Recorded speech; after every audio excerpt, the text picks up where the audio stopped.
কালীমায়ের মন্দিরে পুজো দিয়ে দণ্ডি কেটে প্রধানমন্ত্রীর জনসভায় যাচ্ছেন বিজেপি কর্মীরা। রাত পোয়ালেই ঠাকুরনগরে প্রধানমন্ত্রী নরেন্দ্র মোদীর নির্বাচনী জনসভা, আর সেই সভায় যোগদান করবার জন্য বিজেপি কর্মীরা কালীমায়ের মন্দিরে পুজো দিয়ে দণ্ডি কেটে যাচ্ছে ঠাকুরনগরে প্রধানমন্ত্রীর জনসভার উদ্দেশ্যে। নকপুল কালী মন্দিরে পুজো দিয়ে দণ্ডি কেটে প্রধানমন্ত্রীর জনসভার উদ্দেশ্যে রওনা দিয়েছেন বিজেপি কর্মীরা।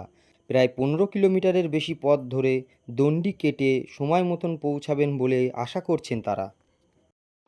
আগামীকাল ঠাকুরনগরে ঠাকুরবাড়ির মাটিতে আমাদের দেশের প্রধানমন্ত্রী এবং বিশ্বের দরবারে যিনি এখন সেরা নায়ক এবং যারে আমরা বর্তমান ভারতবর্ষের বুকে দেবতার আবির্ভাবে যারে আমরা দেবতার মধ্যে আসনে বসিয়েছি, সেই দেবতা আজকে আমাদের ঠাকুরবাড়িতে আসছে আগামীকাল। তাই সেই দেবতার জনসভা, যদি এমন জনসভা তৈরি হয় আগামীকাল ঠাকুরনগরে, যে জনসভা দেখে মমতা ব্যানার্জি হারমাত বাহিনী যারা পশ্চিমবাংলা রাতের অন্ধকারে বিভিন্ন জায়গায় বিভিন্ন অধর্মমূলক কার্যকলাপ করে পশ্চিমবাংলাকে নৈরাজ্য করে তুলেছে, যে পশ্চিমবাংলায় বেকারের চাকরি বিক্রি হয়, যে পশ্চিমবাংলায় চাল চুরি হয়, যে পশ্চিমবাংলায় শিক্ষিত বেকার কর্মসংস্থানের চাকরি বিক্রি হয়, সেই পশ্চিমবাংলার মানুষ একটা সনাতনী প্রিয় যে সমস্ত বুদ্ধিজীবী মানুষ সেরা পশ্চিমবাংলাকে একটা সোনার বাংলা গড়ে তোলা স্বপ্ন দেখেছে। পশ্চিমবাংলার সর্বস্তরের মানুষ সিদ্ধান্ত নিয়েছে যে আগামী 29 তারিখে ভারতবর্ষের নরেন্দ্র মোদীর হাত শক্ত করেতে আমরা যাকে দেবতার আসনে বসেছি, সেই দেবতা যেন ভারতবর্ষ তথা বিশ্বের দরবারে ধর্মগুরু হিসাবে প্রমাণিত হতে পারে এবং ভারতবর্ষকে হিন্দু রাষ্ট্র হিসাবে স্বীকৃতি দেওয়ার জন্য পশ্চিমবাংলাকে আগামী 29 তারিখে সারা বাংলার সনাতনী প্রিয় মানুষ তারা জাগরণ হয়ে উঠেছে। তাই আগামীকাল সকালবেলায় নরেন্দ্র মোদীর জনসভায় সর্বস্তরের মানুষ জমায়েত হয়ে প্রমাণ করে দেবে 29 তারিখের নির্বাচনে সারা তৃণমূল এই এলাকা থেকে আর নেই।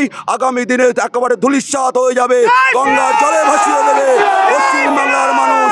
এই প্রতিজ্ঞা নিয়ে আমরা নরেন্দ্র মোদীর জনসভায় গণ্ডি কেটে নকপুল কালী মন্দিরে পুজো দিয়ে যতই উৎখাত পশ্চিমবাংলা থেকে করতে পারি, তাই আমরা কালী মায়ের চরণে পুজো দিয়ে আমরা সন্ধ্যার সময় বেরিয়েছি।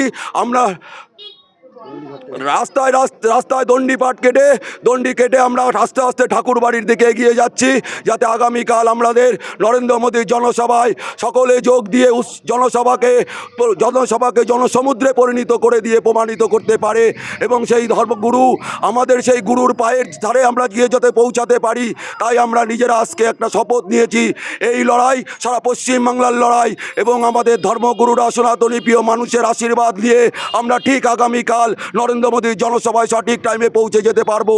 আমাদের সঙ্গে সর্বস্তরের মানুষ আগামীকাল সামিল হয়ে ঠাকুর বাড়ির জনসমুদ্র করে তুলে দেবে, প্রমাণ করে দেবে তৃণমূল আর নেই, তৃণমূল নেই।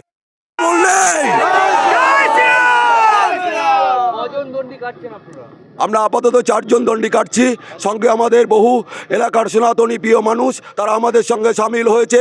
সামনে বহু মানুষ দাঁড়িয়ে আছে, তারা আমাদের সঙ্গে এই রাতেই সামিল হয়ে ঠাকুর বাড়ির দিকে এগিয়ে যাবে। এটা মতুয়া সম্প্রদায়ের মানুষ, সেই মতুয়ার দুয়ারে সেই নরেন্দ্র মোদী আসছে, সেই নরেন্দ্র মোদীকে বরণ করে নেওয়ার জন্য মতুয়া